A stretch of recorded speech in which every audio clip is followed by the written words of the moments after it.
So these are some examples of things that I made a few years ago, and unfortunately, they don't have the originals anymore. But here's the idea. So recall that R is a region bounded by a function on the closed interval a to b. R represents the base of a solid. Cross-section of the solid perpendicular to the x-axis have an area of a of x, which is dependent on x. And the volume of the solid is, based upon what we just discussed, the integral from a to b of a of x dx. And in this case, this represents the area of the base of each individual skinny little slice.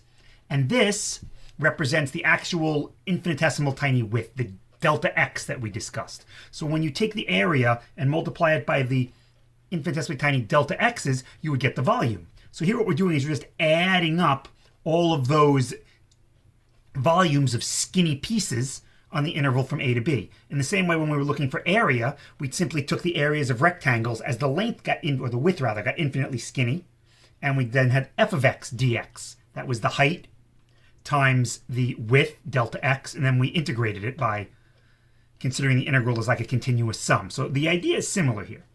So let R be the region enclosed by the parabola y equals x squared. So here we have y equals x squared. And it's going to be an interval from 0 to 7/10. And the reason for that is when I made this, any squares that I made that were taller than this tended to just fall down. So I could only go up to 0.7. It just didn't stay for whatever reason. So we want to find the volume of this solid. So what we do is we look at one of the cross sections. So one of the cross sections is going to be a square. And now we note that each of these squares has a different side length. The length of the square is dependent on where it is in the region. But regardless of where it is, the height of the square is always the distance from the x-axis to the function. In this case, the height of each square is just y, or x squared. So one side of the square will have a side length of x squared, which means all sides of these, since they are squares, have a side length of x squared. And that means the area of one of these squares is simply x to the fourth. So if I look at the area of the square at 0.1, that's going to have an area of 0.1 to the fourth. At 1/2, that'll have an area of 1/16, because 1/2 to the fourth is 1/16. So the idea then, if I want the area of this thing, is I simply integrate from 0 to 0.7 of x to the fourth dx. And then you can actually go through and integrate this, x to the fifth over 5 from 0 to 0.7, and that winds up being 0.7 to the fifth over 5, whatever that value is. But that's the idea behind the volume, is that what we're doing is we're adding up the volumes of all these infinitesimally tiny shapes. Even though these are squares, I made them out of construction paper, they do have a width. The width is infinitesimally tiny. That's our dx. So for each of these squares, the area of the base is x to the fourth. The width is dx. This represents the volume of one infinitesimally tiny square. And then when I add up all of those volumes, that's an integral from 0 to 0.7. Remember, an integral represents this continuous sum. And we did it with rectangles, and now we're doing it with infinitesimally skinny prisms, if you will. There are no units associated with this unless you're given units. It's just a number in the same way net areas just are numbers. So we don't have to worry about that. Okay. Here, let R be the area, the region enclosed by the parabola y equals x squared in the interval from 0 to 1 in the first quadrant. And now each of these cross sections perpendicular to the x-axis are semicircles. So since they're semicircles,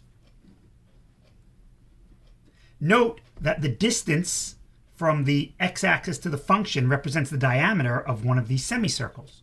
So the diameter of one of these semicircles is x squared. So if I need the area of one of these things, that's pi times the radius squared over 2.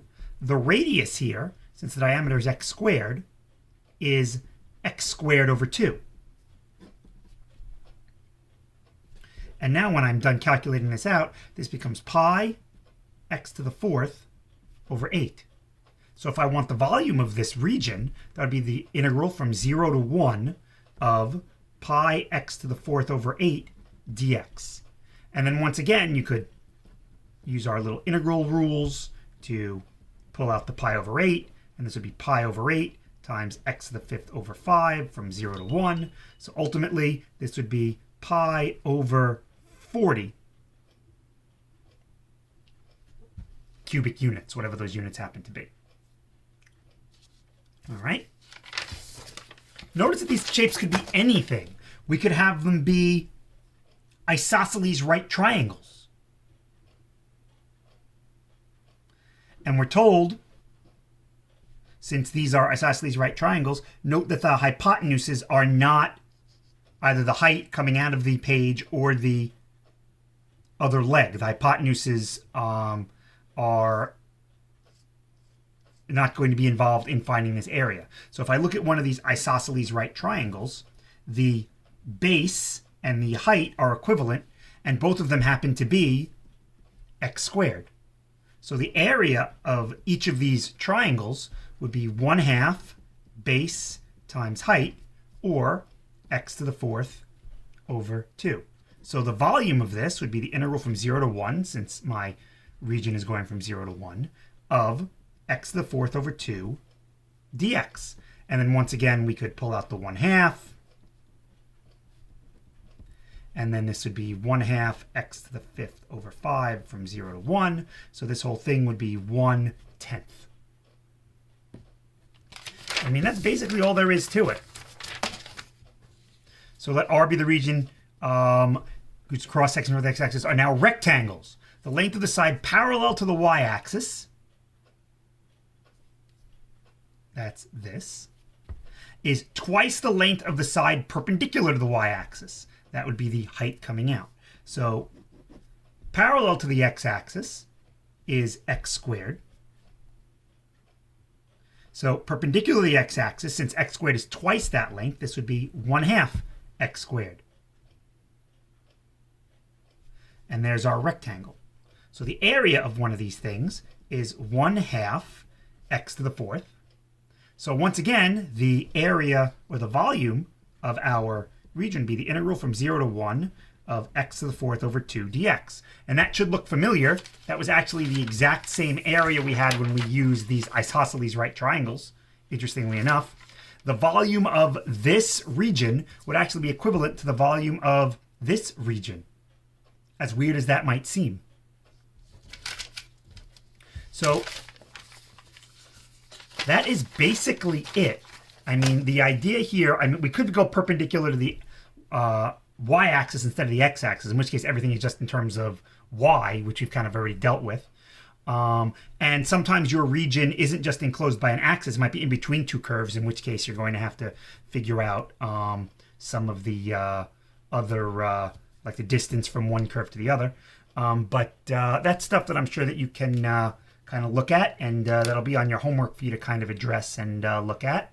So yeah, since this is our first unit on volume, I think it would only be appropriate that this lesson gets the Cetron 3-dimensional seal of approval. So thank you everybody for watching. Much appreciated. And yeah, we will see you next time. All right. Take care.